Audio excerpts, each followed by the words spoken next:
ఓం సదాశివసమారంభాం వ్యాసశంకరమధ్యమాం అస్మదాచార్యపర్యంతాం వందే గురుపరంపరాం. జ్యోతిష్ శాస్త్రాన్ని భావితరాల వారికి ప్రసాదించిన ఋషుల యొక్క పాదపద్మాలకి నమస్కారం చేసుకుంటూ, అలాగే నాకు ఈ జ్యోతిష విద్యను నేర్పిన గురువర్యులు జ్యోతిష బ్రహ్మ కీర్తిశేషులు శ్రీ ఈరంకి సూర్యనారాయణమూర్తి గారు, సూర్యశ్రీ దైవజ్ఞ గారి యొక్క పాదపద్మాలకి నమస్కారం చేసుకుంటూ, ఓం శ్రీ మహాగణాధిపతి నమః, శ్రీ గురుభ్యో నమః, హరి ఓం. వీక్షకులందరికీ నమస్కారం. మకర రాశి వారికి ఈ వారం మిశ్రమమైనటువంటి గ్రహస్థితి గోచరిస్తూ ఉన్నది. ప్రత్యేకించి ఈ రాశి వారికి ఉన్నటువంటి ప్రధానమైన బలం అటు షష్ఠ స్థానమందు కుజుడు, పంచమంలో ఉండేటువంటి గురువు, ఈ వారంలో యోగించేటువంటి చంద్రుడు, ఈ మూడు గ్రహాల బలం మీదే ఆధారపడి ముందుకు వెళుతూ ఉన్నారు ఈ మకర రాశి వారు. ఏలినాటి శని చాలా చివరి స్టేజ్లో ఉన్నారు, చాలా చివరి సమయంలో ఉన్నారు. ఇక 2 నెలల్లో వెళ్ళిపోతుంది ఏలినాటి శని, కాబట్టి కొంత జాగ్రత్తగా ఉండాలి ఈ సమయంలోనూ.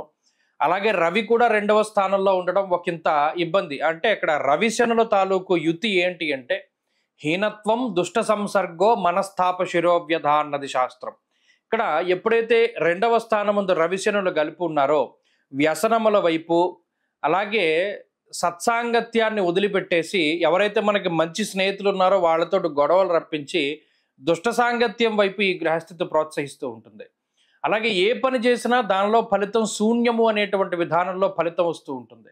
రవిశనుల తాలూకు యుతి మాట పట్టింపులకి ఎక్కువగా అవకాశాన్ని కల్పిస్తూ మన అనుకునే వాళ్ళ బంధాలని నాశనం చేసేటువంటి విధానంలో ఆ తూటాల్లా వస్తూ ఉంటాయి మాటలు. నిజానికి అవి వాళ్ళ మీద మీకు ఆ ఒపీనియన్ లేకపోయినా ఎవరో చెప్పినటువంటి మాటలు విని మీరు మాట్లాడడం ద్వారా వారితోటి విభేదాలు వస్తూ ఉంటాయి. ఆ విషయాల్లో చాలా జాగ్రత్తలు తీసుకుంటూ ఉండాలి. ఇక తృతీయ స్థానమందు ఈ శుభగ్రహ సంపత్తి ఒకంత భయాన్ని కలగజేస్తుంది.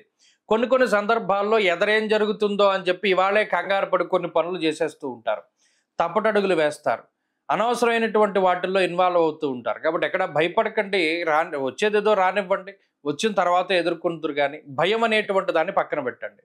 ఇక అటు గురుడు కానీ కుజుడు కానీ ఆరోగ్యాన్ని ఐశ్వర్యాన్ని కాపాడేటువంటి గ్రహాలుగా చెప్పవచ్చును. ఆ 2 గ్రహాల తాలూకు అనుకూలతలు ఉన్నంతకాలము జీవితంలో ఏ డోకా ఉండదు, ఏ భయము ఉండదు.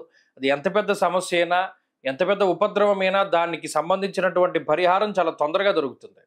ప్రత్యేకించి కుజుడు దేనికి లోటు లేకుండా వస్త్రాలకి, ధాన్యాలకి, ధనానికి, వేటికి, ఆరోగ్యానికి కూడా లోటు లేకుండా పుష్కలంగా మీకు ఇస్తూ ఉంటారు. కాబట్టి మకర రాశి వారు ఈ పైన చెప్పినటువంటి అంశాలపై మాత్రమే శ్రద్ధ పెడుతూ జాగ్రత్తగా మాటని పొదుపుగా వాడుతూ ఉండండి, మంచి ఫలితం వస్తుంది.